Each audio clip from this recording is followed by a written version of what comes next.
Shivani Dogra and welcome back to my YouTube channel. Today we will discuss about section C of model test paper. इससे पहले वाली video में हमने discuss किया था section A और सेक्शन B. आज हम डिस्कस करेंगे सेक्शन C.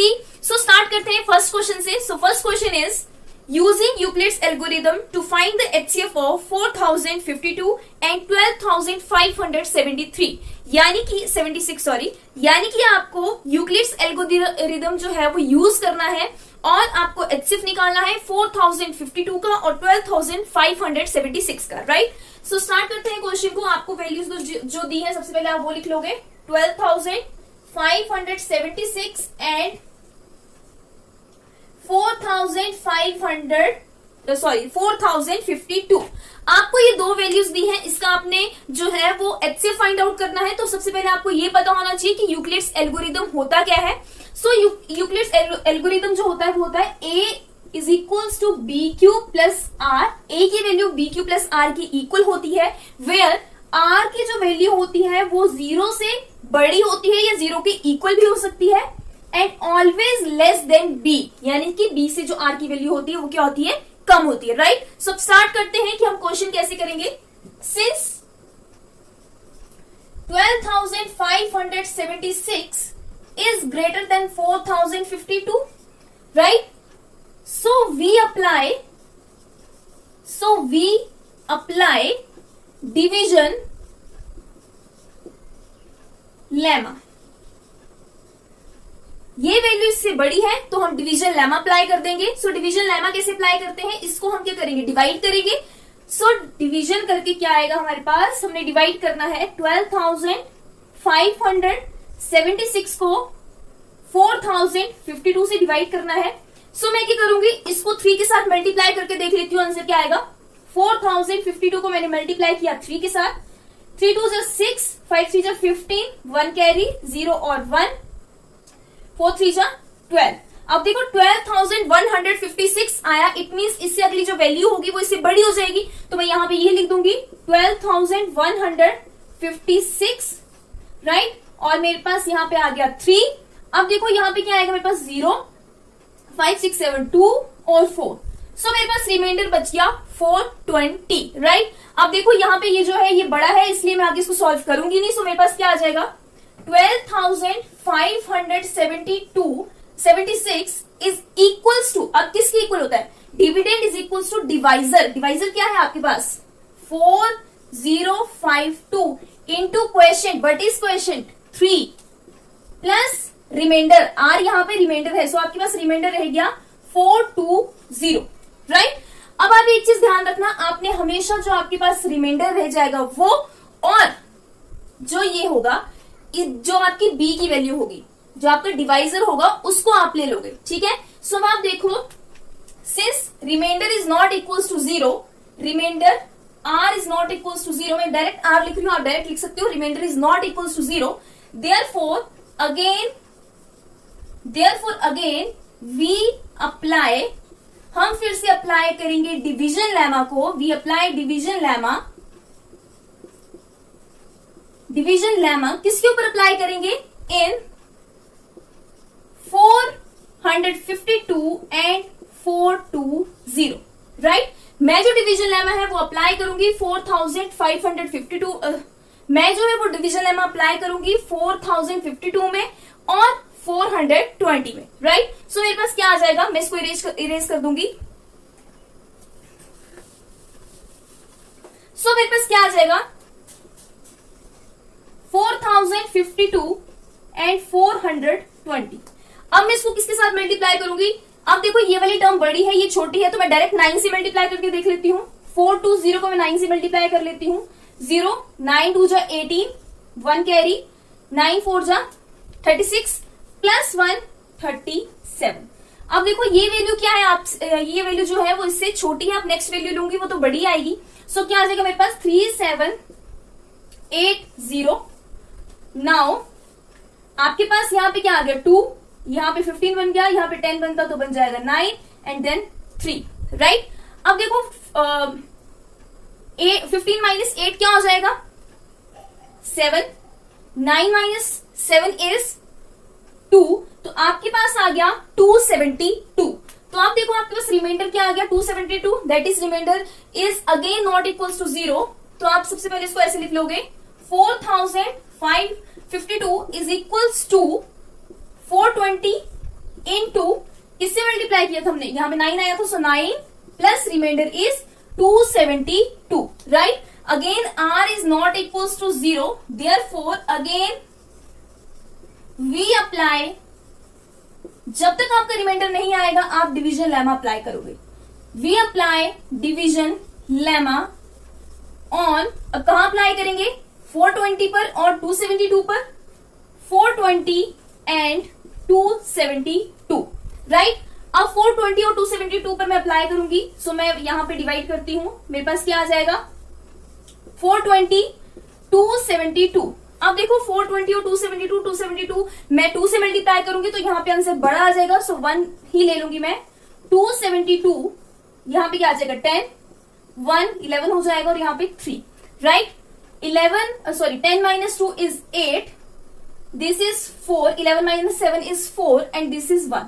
सो हमारे पास आ गया 148, रिमाइंडर इज 148। सो मैं क्या कर दूंगी, यहाँ पे क्या लिखूंगी 420 इज इक्वल्स टू 272 इंटू किसी किया था 1 से, यहाँ पे 1 से किया था, plus remainder is 148। Again remainder is not equals to 0, therefore we apply division lemma. Again remainder is not equals to 0, therefore again we apply, हम फिर से अप्लाई करेंगे डिवीजन लेमा को, डिवीजन लेमा ऑन किसमें अप्लाई करेंगे 272 और 148 में, तो 272 एंड 148, राइट। अब मैं यहां पे डिवाइड करूंगी 272 एंड 148, फिर से देखो जब मैं इसका 2 से मल्टीप्लाई करूंगी तो आंसर बड़ा ही आएगा, सो मैं 1 से कर दूंगी। अगेन 148 माइनस 12, 6 आ गया यहाँ पे, और 12 में से 8 के कितने बचे हमारे पास 4, 6 minus 4 is 2 and this is 124। सो मेरे पास आ गया 124। अब मैं क्या लिख दूंगी 272 is equals to 148 multiply 1 plus 124। Again आपका रिमाइंडर 0 के इक्वल नहीं आया, तो आप फिर से यहाँ पे क्या करोगे डिवीजन लेमा अप्लाई करोगे। सो मैं यहाँ पे लिख रही हूं इसको, since remainder is not equals to 0, so r is not equals to 0, therefore we apply division lemma on 148 and 148 में और 124 में करूंगी, मैं अप्लाई करूंगी डिवीजन लेमा को। सो मेरे पास क्या आ जाएगा 148 एंड 124, अगेन मैं 1 से करूंगी क्योंकि 2 से किया तो डबल हो जाएगा इसका। सो 124, this is 4 minus 8 minus 4 is 4 and this is 2। सो आपके पास आ गया 24, रिमाइंडर 24 आया, अगेन रिमाइंडर 0 नहीं आया। सो मैं क्या लिख दूंगी यहाँ पे 148 is equals to 124 multiply 1 plus 24। Again r is not equals to 0, again we apply division lemma. अब हम किसके ऊपर डिवीजन लेमा अप्लाई करेंगे, अब हम अप्लाई करेंगे 124 और 24 के ऊपर, 124 एंड 24, राइट। सो मैं इसको क्या कर लूंगी, क्या करूंगी डिवाइड। सो इसको डिवाइड करूंगी 124 एंड 24। अब देखो मैं इसको किसके साथ मल्टीप्लाई कर लूंगी, इसको मैं 5 के साथ मल्टीप्लाई करके देख लेती हूँ। 4 5 जो 20, 5 2 जो 10, 11 12। देखो 120 आया, अब मैं 6 से मल्टीप्लाई करूंगी, इट मीन ज्यादा आंसर आ जाएगा। सो मैं यही ले लूंगी 5 120 4। सो आपके पास रिमाइंडर कितना बच गया 4। अगेन मैं यहां पे लिखूंगी 124 is equals to 24 multiply 5 plus remainder is 4। So मैंने यहां पे रिमाइंडर 4 लिख दिया। Again remainder is not equals to 0, so again we apply division lemma on, मैं किसके ऊपर अप्लाई करूंगी 4 है और 24 है, ऑन 24 एंड 4। फिर से मैं 24 को 4 से डिवाइड कर दूंगी। So what I will get 4 6 24, so 6 and 24 and finally remainder is 0. This question is very long. So आपके पास क्या आंसर आ जाएगा 24 is equals to 4 into 6 plus 0, right? Since remainder is equals to 0, अब रिमाइंडर तो आपके पास 0 आ गया, लेकिन question is that you have to find out HCF। तो HCF क्या आएगा आपके पास? जो ये वाली टर्म होगी वो आपकी HCF होगी। सो HCF of 12,576 and 4,052 is 4, right? इसका जो HCF आएगा वो 4 आएगा। सो ये आपका क्वेश्चन नंबर 21 हो गया। सेक्शन सी का फर्स्ट क्वेश्चन है, 21st क्वेश्चन, राइट? सो अब हम नेक्स्ट क्वेश्चन करेंगे। Next question is find a quadratic equation with 0 under root 5 as sum and product of its zeros. यानी कि आपको क्वाड्रेटिक इक्वेशन बनानी है जिसके सम ऑफ जीरोस आपको दिए हैं और प्रोडक्ट ऑफ जीरोस आपको दिए हैं। So sum of zeros is 0 and product of zeros is under root 5। So जो आपको गिवन है आप सबसे पहले वो लिख लोगे। So given that sum of zeros कितना दिया है आपको? ये 0 ही गिवन है। And product of zeros is equals to under root 5। ये आपको अंडर रूट 5 दिया है। आपको इसे क्वाड्रेटिक इक्वेशन बनानी है तो आपको general form of quadratic equation पता होनी चाहिए। सो general form of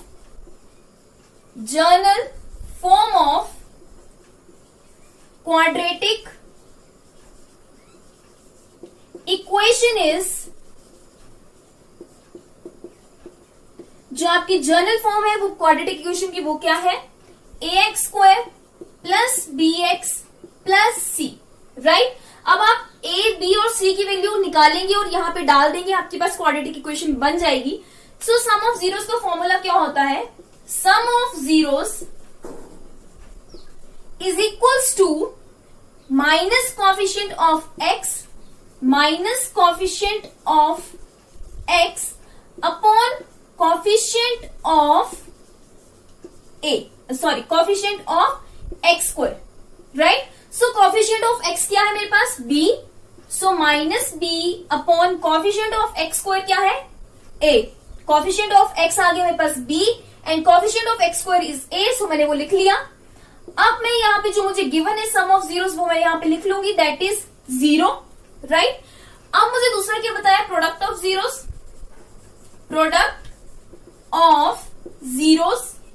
and product of zeros is equals to constant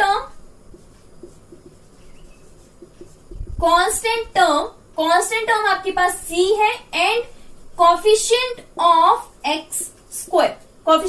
square ले लेंगे। सो कांस्टेंट टर्म आपके पास c है और coefficient of x square is a और ये आपको गिवन है अंडर रूट 5, राइट? अब देखो अंडर रूट 5 है यानी कि डिनोमिनेटर में यहाँ पे कुछ नहीं है तो मैं यहाँ पे 1 लगा सकती हूँ। 0 है, 0 के डिनोमिनेटर में भी कुछ नहीं है तो मैं यहाँ पे 1 लगा सकती हूँ। अब मैं कंपेयर करूं तो b की वैल्यू मेरे पास क्या आ गई? 0। a की वैल्यू भी यहाँ पे 1 है और यहाँ पे भी a की वैल्यू 1 है, इट मींस ये राइट है। आप a की वैल्यू कंपेयर करके देख लेना, आपके पास कोई भी क्वेश्चन आ सकता है तो आप a की वैल्यू कंपेयर करके देख लेना। अगर a की वैल्यू इक्वल नहीं आती है सो सबसे पहले आप a की वैल्यू इक्वल करना, राइट?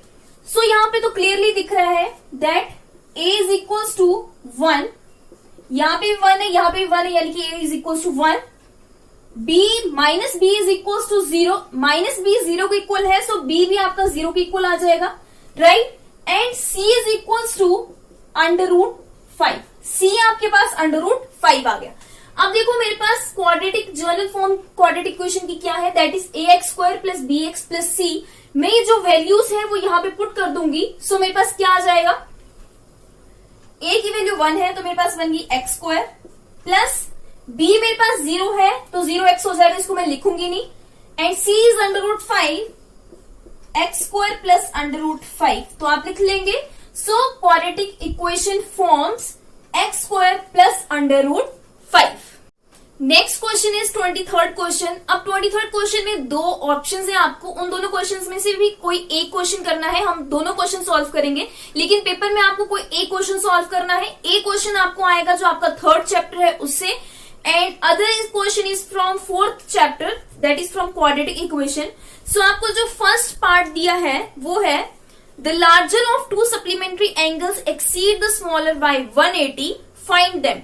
यानी कि दो आपको सप्लीमेंट्री एंगल्स दिए हैं, उसमें जो लार्जर सप्लीमेंट्री एंगल है वो स्मॉलर सप्लीमेंट्री एंगल को 180 से एक्सीड कर रहा है, तो आपको दोनों एंगल्स जो है वो फाइंड आउट कर रहे हैं, राइट।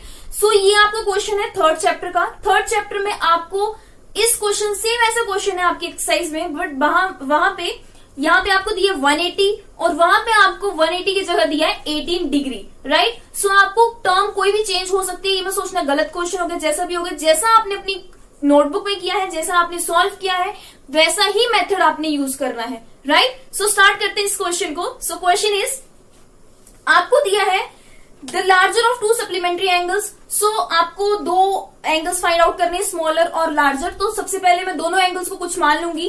लेट 23rd कर रहे हैं हम लोग, let larger angle B X. अब मैंने लार्जर एंगल x मान लिया, तो स्मॉलर एंगल बी 1। मैंने एक x मान लिया और एक y मान लिया। अब सप्लीमेंट्री एंगल्स क्या होते हैं मुझे ये पता होना चाहिए सबसे पहले। तो supplementary angles are those angles whose sum is equals to 180 degree. जिस एंगल का सम जो है वो 180 डिग्री के इक्वल होता है वो सप्लीमेंट्री एंगल्स होते हैं। तो आप यहाँ पे पूरा लिख लोगे, supplementary angles are those angles whose sum is equals to 180 degree. So आपके पास क्या आ जाएगी first equation, x plus Y is equals to 180 degree, right. अब आपको बोला है larger of two supplementary angles exceeds the smaller by 180 degree. Exceed का मतलब क्या होता है, माइनस। सो लार्जर एंगल कौन सा है, x, right. Larger the two supplementary angles exceed the smaller. Exceed the smaller means minus by smaller angle, that is y is equals to, वो कितना दिया है 180 डिग्री। सो यहां पे मैं लिख दूंगी 180 degree. This is your equation 1 and this is your equation number 2, right. अब देखो यहाँ पे जो है, यहाँ पे आपको नहीं बोला है आपको कौन सा मेथड अप्लाई करना है। आप कोई भी मेथड अप्लाई कर सकते हो, सब्स्टिट्यूशन भी कर सकते हो, एलिमिनेशन भी कर सकते हो, क्रॉस मल्टीप्लीकेशन मेथड भी अप्लाई कर सकते हो, जो आपको इजी आता है वो कर सकते हो। अगर आपको पर्टिकुलर दिया है कि आपने इस मेथड से करना है तो आप वो मेथड अप्लाई करो। अगर आपको वो नहीं दिया है तो आप कोई भी मेथड अप्लाई कर सकते हो जो आपको इजी लगता है और जिससे आप इजीली उसका जो सोल्यूशन है वो निकाल सकते हो, राइट। सो मैं यहाँ पे एलिमिनेशन मेथड यूज करूंगी क्योंकि डायरेक्ट मुझे दिख रहा है कि ये अगर मैं इसको ऐड करूंगी तो डायरेक्ट जो है वो y और y कैंसिल हो जाएगा, राइट। सो मैं एलिमिनेशन मेथड यूज कर रही हूं, एडिंग 1 एंड 2। मैंने 1 और 2 को ऐड कर दिया। x plus Y is equal to 180 degree, x minus y is also equal to 180 degree, right. अब देखो x minus y is equal to 180 degree. अब देखो मैंने ऐड किया, जब मैं ऐड करूंगी तो आपके साइन चेंज नहीं होते हैं। साइन तभी चेंज होते हैं जब आप सब्ट्रैक्शन करते हो। तो जब मैं एडिशन करूंगी जो प्लस में है वो प्लस में रहेगा, माइनस का माइनस में रहेगा, अगेन ये प्लस का है तो ये प्लस में रहेगा। सो मेरे पास क्या आ जाएगा, ये तो मेरे पास कैंसिल हो गया, y से y कैंसिल हो गया। यहाँ पे क्या आ गया, 2x is equal to 180 plus 180 is 360 degree, x is equal to 360 upon 2 and this is 180 degree. So x की वैल्यू आपके पास 180 डिग्री आ गई, राइट। अब मैं ये वैल्यू इक्वेशन नंबर 1 में पुट कर दूंगी। Put value of x in equation 1। Equation 1 में मैंने x की वैल्यू पुट कर दी। सो मेरे पास क्या आ गया, 180 plus y is equal to 180 degree, y is equal to 180 degree minus 180 degree and y is equal to 0। अब देखो y की वैल्यू आपकी 0 आ गई, राइट, क्योंकि आपको यहाँ पे ऑलरेडी गिवन था कि एक्सीड करेंगे। अगर मैं एक एंगल को दूसरे एंगल से 180 से माइनस करूंगी, सॉरी एक एंगल को दूसरे एंगल से माइनस करूंगी तो आंसर जो है वो 180 आ रहा है। वो तभी पॉसिबल है अगर एक एंगल 180 का है और दूसरा एंगल 0 है, राइट। सो आपके पास एक एंगल आ गया 180 एंड एक एंगल आ गया आपका y। लेकिन आपका क्वेश्चन यहीं पे खत्म नहीं हो रहा है, आपने x और y की वैल्यू तो निकाल दी है, लेकिन आपको लास्ट में लिखना जरूरी है कि आपको निकालना क्या था, राइट। सो आपको बताना था लार्जर एंगल क्या है, स्मॉलर एंगल क्या है। लार्जर एंगल मैंने x माना था। सो मेरे पास क्या आ जाएगा, therefore larger Therefore larger angle is equals to 180 degree and smaller angle कितना आ गया मेरे पास, smaller angle is equals to 0 degree, right. So second part is, जो इसका सेकेंड ऑप्शन है वो करेंगे अब हम। Find the value of k in quadratic equation 2x² plus kx plus 3 is equals to 0 so that they have two equal ratios, right. So यहाँ पे ratios दिए, यहाँ पे इक्वल रूट्स आएगा। सो आपको k की वैल्यू फाइंड आउट करनी है, आपको क्वाड्रेटिक इक्वेशन दी है और बताया है कि उसके 2 इक्वल रूट्स हैं। अब आपको ये पता होना चाहिए कि आपके माइंड में अब ये बात चलनी चाहिए कि किसी भी क्वाड्रेटिक इक्वेशन के 2 इक्वल रूट्स कब होते हैं। सो क्वाड्रेटिक इक्वेशन के 2 इक्वल रूट्स तब होते हैं जब उसका discriminant that is b² minus 4ac जो है वो 0 के इक्वल होता है, राइट। सो मैं यहाँ पे क्वाड्रेटिक इक्वेशन लिखूंगी, b² माइनस 4ac को 0 के इक्वल पुट कर दूंगी और फिर मैं k की वैल्यू फाइंड आउट कर लूंगी, राइट। सो सबसे पहले जो आपको गिवन है आपने वो लिखना है, गिवन दैट आपको गिवन क्या है, गिवन दैट क्वाड्रेटिक इक्वेशन दी है आपको 2x² plus kx plus 3 is equals to 0। आपको ये क्वाड्रेटिक इक्वेशन दी है एंड इसके जो रूट्स है वो क्या है, इक्वल है। Roots of this quadratic equation are equal, roots जो है वो इक्वल है। It means that therefore discriminant, जो डिस्क्रिमिनेंट है इज इक्वल्स टू 0। अब डिस्क्रिमिनेंट होता क्या है, डिस्क्रिमिनेंट होता है आपका b² minus 4ac is equals to 0। Discriminant की वैल्यू होती है b² माइनस 4ac। अब आप यहां पे क्वाड्रेटिक इक्वेशन में देखोगे कि a, b और c की वैल्यू क्या है। Here a is equals to, a कितना है हमारे पास 2, b is equals to k and c is equals to 3। ये वैल्यू मैं यहां पे पुट कर दूंगी। सो मेरे पास क्या आ जाएगा, square of k minus 4 into a की वैल्यू है 2 इंटू c की वैल्यू है 3 is equals to 0। k² minus 4 2 जा 8 एंड 8 3 जा 24 आ गया is equals to 0। Now k² is equals to 24, k² की वैल्यू आपकी 24 आई। अब यहाँ पे स्क्वायर है तो यहाँ पे स्क्वायर रूट लग जाएगा। अब एक चीज ध्यान रखना, जब भी आपका स्क्वायर रूट लगेगा तो 2 वैल्यूज एग्जिस्ट करती हैं, एक पॉजिटिव और एक नेगेटिव। अगर आप वहां पे सिर्फ एक पॉजिटिव वैल्यू लिख कर आओगे तो आपका क्वेश्चन गलत हो जाएगा, आपका हाफ मार्क कट जाएगा, राइट। सो आपको यहाँ पे क्या आ जाएगा, k is equals to plus minus √24। समझ में आई बात। अब प्लस माइनस √24 यानी कि इस k की 2 वैल्यूज आएंगी, या तो प्लस में या तो नेगेटिव में। अब इससे आगे आप फर्दर सॉल्व करना चाहते तो आप कर सकते हैं। 24 किसी का भी स्क्वायर नहीं होता है तो मैं 24 की फैक्टर्स निकाल लूंगी, जो इसमें कॉमन आते हैं वो मैं बाहर ले लूंगी। 2 1 जा 2, 2 2 जा 4, 2 6 जा 12 एंड 2 3 जा 6 एंड 3 एंड 1। सो मेरे पास पेयर बन रहा है सिर्फ 2 का। सो मेरे पास k की वैल्यू क्या आ जाएगी, प्लस माइनस 2 अंडर रूट, ये क्या है 6 under root 6 that is k। So k is equal to plus minus under root 6। आप इस क्वेश्चन में या फिर उस क्वेश्चन में कोई भी क्वेश्चन कर सकते हैं, आपको इसमें ऑप्शन दिया हुआ था, right. Now 24th question is, अब देखो 24th क्वेश्चन में भी आपको ऑप्शंस दिए हैं, 2 ऑप्शन है। एक क्वेश्चन जो है वो आपको कोऑर्डिनेट ज्योमेट्री वाले चैप्टर से है एंड सेकंड जो क्वेश्चन है that is from triangle chapter, right. So आप दोनों में से कोई भी एक क्वेश्चन कर सकते हैं। हम अभी दोनों क्वेश्चन सॉल्व करेंगे। सो फर्स्ट क्वेश्चन इज, जो इसका फर्स्ट पार्ट है वो है find the point on x axis which is equal distance from 2 -5 and -2 9। यानी कि आपको x एक्सिस पर जो है वो पॉइंट की वैल्यू निकालनी है, जो इस पॉइंट पर जो है वो दोनों जो पॉइंट्स हैं वो इक्वल डिस्टेंस पर है। तो सबसे पहले मैं डायग्राम बना लूं। सो दिस इज योर डायग्राम। यहाँ पर a और b पॉइंट ले लिया मैंने। a पॉइंट के कोऑर्डिनेट्स मैंने मान लिए, सपोज दैट पॉइंट a के कोऑर्डिनेट्स है 2, -5 and coordinates of point b are -2, 9, right. अब आपको बोला है कि x एक्सिस पर एक पॉइंट है जहां से ये दोनों पॉइंट जो है वो इक्वल डिस्टेंस है, मतलब इक्वल डिस्टेंस पर है। तो मैं ये पॉइंट c मान लूं। अब जो x एक्सिस है वहां पे कोऑर्डिनेट्स क्या होंगे, x और 0 ही होंगे, y की तो कुछ वैल्यू होगी नहीं x एक्सिस पर। सो कोऑर्डिनेट्स ऑन x एक्सिस आपके आ गए x, 0, राइट। सो आप ये पूरा लिखोगे, let a and b are the points whose vertices are 2 -5 -2 9। फिर c जो है वो आपने क्या ले लिया, x एक्सिस पर एक पॉइंट ले लिया। So coordinates of c are x, 0।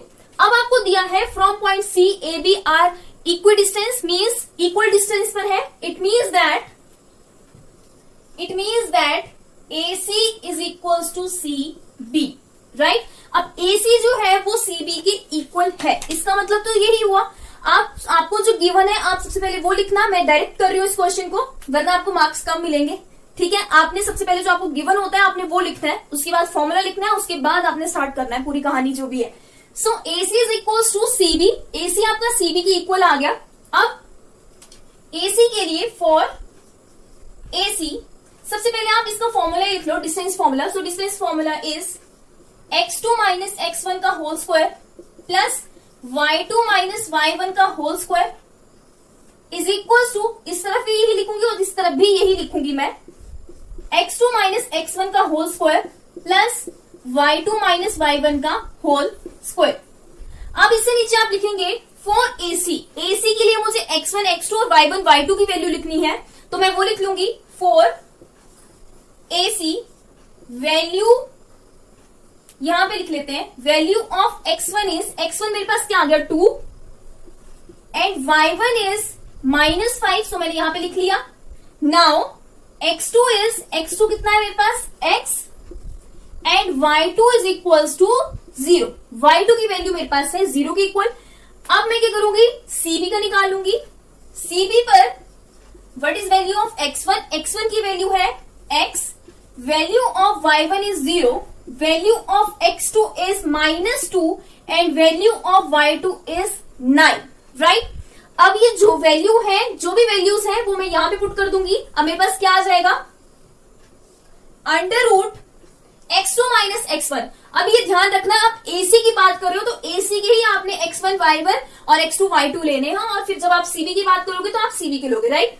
So AC के लिए आपके x2 की वैल्यू है x, सो मैंने यहां पे लिख दिया x माइनस x1 की वैल्यू है 2 whole square plus value of y2 is 0 minus y1 is -5, so मैं -5 को ब्रैकेट में लिखूंगी, स्क्वायर, इस पूरे का स्क्वायर आ गया, is equals to under root x2 कितना है CB के लिए -2, for CB x1 is -x, so मैंने यहाँ पे -x लिख दिया, x1 जो है वो x है तो यहाँ पे माइनस था, -x लिख दिया, plus y2 is 9 minus x2 y1 is 0, सो मैंने यहाँ पे 0 लिख दिया, राइट। अब ये सारी वैल्यूज, अब इसको मैं ओपन कर लूंगी, सो मेरे पास क्या आ जाएगा, अंडर रूट से अंडर रूट कट गया वैसे ही, और ये कटता कैसे है, स्क्वायरिंग बोथ साइड, आप दोनों तरफ स्क्वायरिंग कर लेते हो फिर अंडर रूट से अंडर रूट कटता है, राइट। सो आप एक स्टेप और ऐड कर सकते हो इसमें, स्क्वायरिंग बोथ साइड, जिससे आपका अंडर रूट से अंडर रूट कट जाएगा, स्क्वायर से स्क्वायर रूट कट जाएगा, तो अब आपका क्या आ जाएगा, x माइनस 2 का whole square, right, plus 0 minus minus क्या हो जाएगा, +5 का square is equal to -2 minus x का स्क्वायर प्लस 9 9 जा 81, राइट। अब देखो यहाँ पे मैं a minus b whole square का फॉर्मूला लगा दूंगी। So what is a minus b whole square, a minus b का होल स्क्वायर का फॉर्मूला होता है a square plus b square minus 2ab, या फिर आप ये भी बोल सकते हो a square minus 2ab plus b square, same ही बात है, राइट। सो मैं यहाँ पे ये अप्लाई कर दूंगी। सो मेरे पास a की वैल्यू है x का स्क्वायर प्लस b इज 2, सो मैं लिख दूंगी b का स्क्वायर माइनस 2 का स्क्वायर, b की वैल्यू मेरे पास 2 है तो मैंने 2 लिख दिया, -2 into a is x into b is 2 plus 5 5 जो 25, राइट, 0 प्लस 5 5 होता है तो 5 5 जो 25 आ गया। अब अगेन मैं यहाँ पे ये फॉर्मूला अप्लाई कर दूंगी, -2 का स्क्वायर प्लस x का square -2 into x, right, plus 81। अब मैं इसको ओपन कर लूंगी, मेरे पास क्या आ जाएगा, x स्क्वायर प्लस 2 2 जो 4 minus 4x plus 25 is equal to 2 2 जो 4 plus x square minus minus क्या हो जाएगा, प्लस 4x प्लस 81। अब जो कट रहे हैं उसको मैं काट दूंगी, जिसके सेम साइन उसको मैं काट दूंगी। यहाँ पे प्लस x है, x स्क्वायर है, यहाँ पे प्लस x स्क्वायर है, ये मैंने काट दिया, यहाँ पे +4 है, यहाँ पे +4 है, ये मैंने काट दिया। अब देखो यहाँ पे -4x है और यहाँ पे 4x है। अब इसको काटने की गलती मत करना, क्योंकि ये ऑपोजिट साइन में, जब मैं इसको यहाँ पे लेकर आ जाऊंगी तो ये क्या हो जाएगा, आपका प्लस हो जाएगा, राइट। सो माइनस हो जाएगा। सो आपका क्या हो गया, यहाँ पे -4x, ये वाला 4 मैं इस तरफ ले आई तो मेरे पास क्या आ गया, -4x आ गया, इज इक्वल्स टू 81, और इस तरफ का जो 21 था मैं उस तरफ लेगी तो मेरे पास क्या आ गया -25 था, इसको मैं इस तरफ लेगी तो -25 आ गया, राइट। अब माइनस और माइनस क्या होते हैं प्लस, तो प्लस 8x, -8x आ गया, प्लस माइनस माइनस प्लस होते हैं और साइन आपका माइनस का था, सो -8x आ गया। 81 minus 25 is 56, so x is equal to 56 upon -8। अब 8 कितने जा 56 होते हैं, 8 7 जा 56, सो x की वैल्यू कितनी आ गई -7, राइट। सो आपको यही फाइंड आउट करना था कि आपके कोऑर्डिनेट्स क्या है एक्स एक्सिस में। सो आप लिख दोगे coordinates of x axis are -7, 0, right. आपको यही फाइंड आउट करना था और आपने ये फाइंड आउट कर लिया। So now next part of question number 24 is, यानी कि आपने फर्स्ट क्वेश्चन हमने अभी कर लिया, जो इसका फर्स्ट पार्ट था वो हमने अभी कर लिया, राइट। अब सेकंड पार्ट ये दोनों आपको ऑप्शन में है। So second question is triangle ODC is similar to triangle OBA, यानी कि ODC is similar to triangle OBA। जो आपको गिवन है वो हम साथ साथ में लिखते रहेंगे। Triangle ODC is similar to triangle OBA, right? ये दोनों ट्राइंगल्स आपको सिमिलर गिवन है। एंगल BOC is 125 डिग्री, ये आपको गिवन है। That is angle BOC is equals to 125 degree. Next is angle COD आपको 70 डिग्री दिया है, लेकिन फिगर जो है वो आपको कुछ और ही बोल रही है। आपको 70 डिग्री दिया है और आपको फाइंड आउट करना है एंगल DOC। देखो आपको COD बोला है 70 डिग्री और DOC बोला है कि आपको फाइंड आउट करना है। सो ये क्वेश्चन में थोड़ी सी गड़बड़ी है लिखने में। सो आपको गिवन क्या है, आपको गिवन है CDO, आपको गिवन है दैट इज 70 डिग्री और आपको फाइंड आउट करना है DOC, यानी कि आपको ये वाला फाइंड आउट करना है और CDO आपको गिवन है that is angle CDO is equals to 70 degree. ये आपको 70 डिग्री दिया है और ये आपको फाइंड आउट करना है। इसको मैं x लिख लेती हूँ, राइट। और नेक्स्ट आपको फाइंड आउट करना है एंगल DCO, यानी कि आपको ये वाला एंगल फाइंड आउट करना है। मैं इसको y लिख लेती हूँ, राइट। सो ये आपको गिवन है और ये आपको फाइंड आउट करना है। तो जो आपको गिवन है वो आप अगेन लिख लोगे। Given that triangle ODC is similar to triangle OBD, angle BOC is equals to 125 degree and angle CDO is equals to 70 degree, ये आपको गिवन है। अब आप फिर आगे लिखोगे we have to find out the value of angle DOC, हमने इसकी वैल्यू निकालनी है, एंड एंगल DCO, आपको इसकी वैल्यू फाइंड आउट करनी है, वो भी आप लिख लोगे। फिर हम देखते हैं इसको कैसे निकालना है। अब देखो मुझे एंगल x निकालना है, ठीक है। अब एक चीज आप देखो, ये स्ट्रेट लाइन है, DB straight line. Straight line के ऊपर जो भी एंगल्स आपके फॉर्म होते हैं वो कौन से एंगल्स होते हैं, दैट आर लीनियर पेयर, यानी कि उन एंगल्स का जो सम होता है दैट इज 180 डिग्री, राइट। अब देखो ये आपका स्ट्रेट लाइन है, यहाँ पे ये दो एंगल्स फॉर्म हो रहे हैं। अब दोनों एंगल्स का सम कितना होगा, 180 डिग्री की इक्वल होगा। क्यों, क्योंकि ये लीनियर पेयर है, राइट। सो आप लिख दोगे on line, on straight line लिखना, स्ट्रेट लाइन मैंने स्ट्रेट लाइन ले ली DB मैंने स्ट्रेट लाइन ले ली, ठीक है। Angle DOC plus angle BOC is equals to 180 degree. क्यों, because of linear pair, right. अब मैंने ये एंगल x माना है, आप इसको x नहीं भी मान सकते हो, आप डायरेक्ट लिख सकते हो, DOC के साथ भी आप चल सकते हो, और मैं इसको x मान रही हूं, मैं इसको x लिख दूंगी, वो आपकी इच्छा, आपने करना या नहीं करना, right. So x is plus angle BOC, so BOC की आपकी वैल्यू 125 है, सो मैं यहाँ 125 लिख लूंगी, is equals to 180 degree, right. Now x is equals to 180 degree minus 125 and x is equals to 55 degree, that is 180 minus 125, 55 degree होता है। अब x क्या है आपके पास, angle DOC, therefore angle DOC is equals to 55 degree. मेरे पास ये कितना आ गया, 55 डिग्री, ये मैं यहाँ पे भी लिख दूंगी, दिस इज योर 55 डिग्री। अब मुझे एंगल y निकालना है, मुझे मतलब इसकी वैल्यू निकालनी है, तो मैं कैसे निकालूंगी। अब आप देखो DOC इज ट्राइंगल, राइट। अब जो ट्राइंगल होते हैं उसका जो एंगल्स का सम होता है वो किसके इक्वल होता है, that is equals to 180 degree. तो मींस एंगल ये जो है आपका angle CDO plus angle DOC plus angle OCD is equal to 180 degree, right. इन तीनों एंगल्स का सम कितना आ गया आपका 180 डिग्री की इक्वल आ गया। फिर हम क्या करेंगे, हमें दो एंगल पता है और तीसरे हम फाइंड आउट कर लेंगे तीसरे एंगल को। सो आप लिखोगे इन ट्राइंगल DOC, मैंने ट्राइंगल DOC ले लिया, राइट। ज्यादा ऊपर लिख दिया, मैं यहां पे नीचे लिख रही हूं, उसको ध्यान से लिखना। Angle CDO plus angle DOC plus angle OCD is equal to 180 degree, right. आप साइड में लिख भी लेना, because sum of angles of triangle is equals to 180 degree. आप यहाँ पे पूरा रीजन लिखेंगे why it is 180 degree, right. So angle CDO कितना आ गया आपके पास, CDO इज 70 डिग्री, प्लस ये कितना आपके पास 55 डिग्री, प्लस ये मैंने y माना है तो मैं y लिख दूंगी, वो आपकी इच्छा, लिखना नहीं लिखना, राइट। अब 70 plus 155 is 70 plus 55 is 125 degree plus y is equal to 180 degree. y is equal to 180 degree minus 125 degree is equal to 55 degree, यानी कि आपके पास y की वैल्यू भी कितनी आ गई 55 डिग्री। तो आप ये लिख दोगे देयरफॉर एंगल क्या निकालना था आपको, OCD is equal to 55 degree, right. आपको ये निकालना था और आपने ये निकाल लिया, देखा इजी था ना।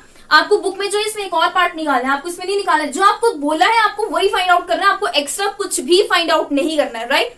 सो this is all about section C of model test paper. I hope आप सभी को समझ में आया होगा। अगर आपको कोई भी डाउट है सो मुझे कमेंट करके आप मुझे कमेंट सेक्शन में मुझे कमेंट करके आप जरूर बताएं। Do like share and subscribe my YouTube channel. Thank you.